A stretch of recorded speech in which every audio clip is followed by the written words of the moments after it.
नमस्ते बच्चों, एक बार फिर से आपका स्वागत है। आज मैं आपको इकाई 2 तब याद तुम्हारी आती है कविता समझाऊंगी। इसके रचयिता हैं श्री राम नरेश त्रिपाठी, जो हिंदी साहित्य के महान कवि माने जाते हैं, महान लेखक माने जाते हैं। बच्चों, इस कविता में कवि ने प्रकृति के सुंदर दृश्यों का वर्णन किया है और ईश्वर को याद करते हुए वे कहते हैं कि हे ईश्वर, आपकी बनाई गई इस सृष्टि को जब भी मैं देखता हूँ तब मुझे तुम्हारी याद आती है। इस कविता में सुबह सुबह के मनमोहक दृश्य के साथ साथ वर्षा ऋतु के सुंदर सुहावने दृश्य का भी वर्णन किया गया है और कवि ने एक महान कलाकार के रूप में ईश्वर को याद करते हुए कहा है कि प्रकृति का एक एक कण दर्शनीय है, देखने लायक है। और जब भी हम प्रकृति के इन सुंदर रूपों को देखते हैं तो हम विस्मय से भर जाते हैं और ये सोचने पे मजबूर हो जाते हैं कि ईश्वर ने इतनी सुंदर सृष्टि का निर्माण किस प्रकार किया होगा। और इस प्राकृतिक दृश्यों को देखते देखते हम आनंद विभोर हो जाते हैं। तो इस कविता में ऐसे ही दृश्यों का वर्णन किया गया है जिसका आज हम अभ्यास करेंगे। चलिए शुरू करते हैं। इकाई 2 तब याद तुम्हारी आती है। बच्चों, यह कविता तब याद तुम्हारी आती है के रचयिता हैं पंडित राम नरेश त्रिपाठी। तो कविता समझने से पहले मैं आपको इसके कवि राम नरेश त्रिपाठी जी के बारे में कुछ जानकारी देना चाहती हूँ। बच्चों, इनका जन्म 4 मार्च 1889 को उत्तर प्रदेश में सुल्तानपुर जिले के कोइरीपुर गांव में हुआ था। इनके पिता पंडित रामदत्त त्रिपाठी धर्म व सदाचार परायण ब्राह्मण थे, यानी वह धर्म को मानने वाले और सदाचार को मानने वाले एक ब्राह्मण थे। उनके पिता से ही उनमें धर्मनिष्ठा, कर्तव्यनिष्ठा व राष्ट्रभक्ति की भावना विकसित हुई। उन्होंने कविता, कहानी, उपन्यास, बाल साहित्य सभी पर अपनी कलम चलाई। इनकी मुख्य कृतियाँ मिलन, पथिक, स्वप्न एवं मानसी हैं और स्वप्न पर तो उन्हें हिंदुस्तान अकादमी का पुरस्कार भी मिला है।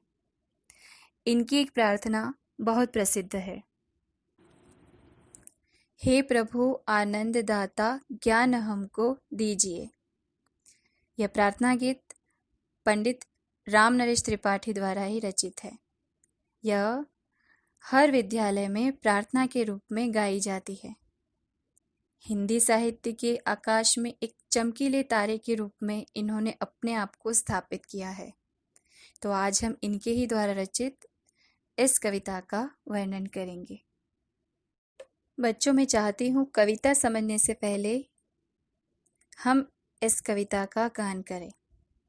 आप प्रस्तुत पंक्तियों को ध्यान से देखिए और मेरे साथ इस कविता को गुनगुनाइए।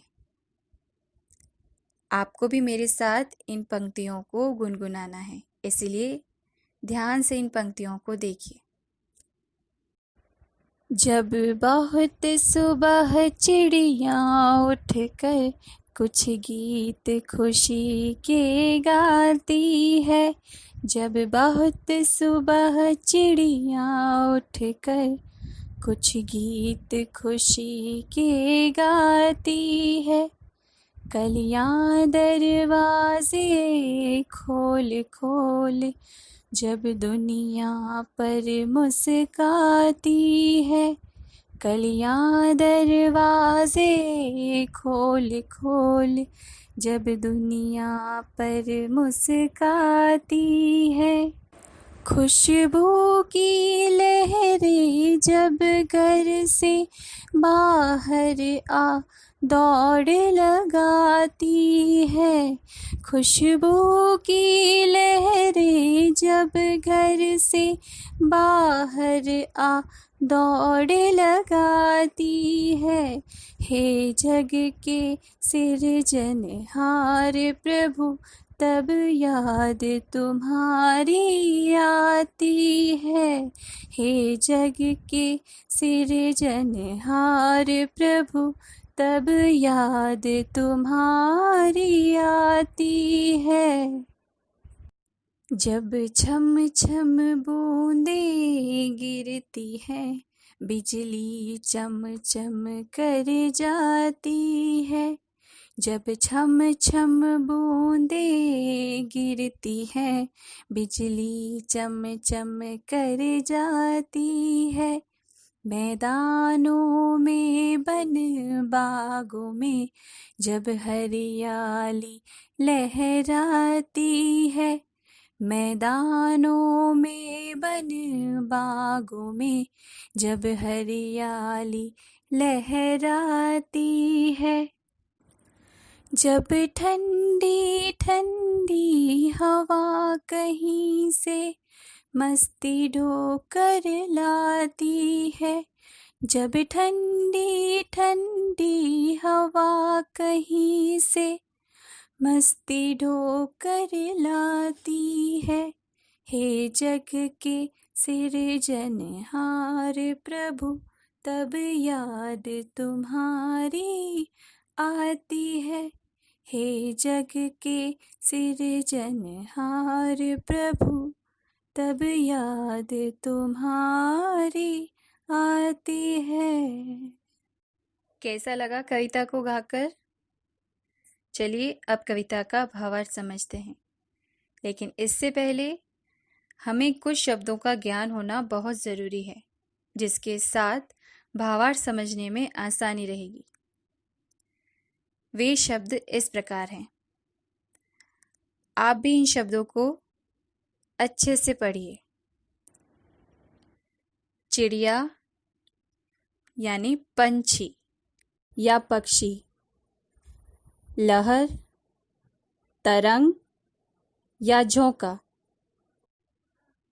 सिरजनहार, सृष्टि की रचना करने वाला यानी प्रभु ईश्वर, हरियाली, हरा भरा, ढोना, बोझ उठाना। संज्ञा शब्द। इस कविता में कुछ संज्ञा शब्द दर्शाए गए हैं। संज्ञा यानी किसी भी व्यक्ति, वस्तु, स्थान, भाव के नाम को हम संज्ञा कहते हैं। जैसे देखिए यहाँ चिड़िया, कली, घर, मैदान, वन, बाग, खुशी। ये सारे शब्द किसी न किसी प्राणी, स्थान एवं भाव को व्यक्त कर रहे हैं, इसलिए इन्हें हम संज्ञा शब्द कह सकते हैं। बच्चों, काव्य पंक्तियों को समझाने से पहले मैं आपको इस कविता का भाव संक्षेप में समझाना चाहूँगी। इस कविता में श्री राम नरेश त्रिपाठी ने सृष्टि की प्राकृतिक सुंदरता का गान करते हुए ईश्वर को धन्यवाद दिया है और कहा है कि मैं जब भी प्रकृति के इन सुंदर रूपों को देखता हूँ, तब हे ईश्वर, हे प्रभु, मुझे तुम्हारी याद आती है।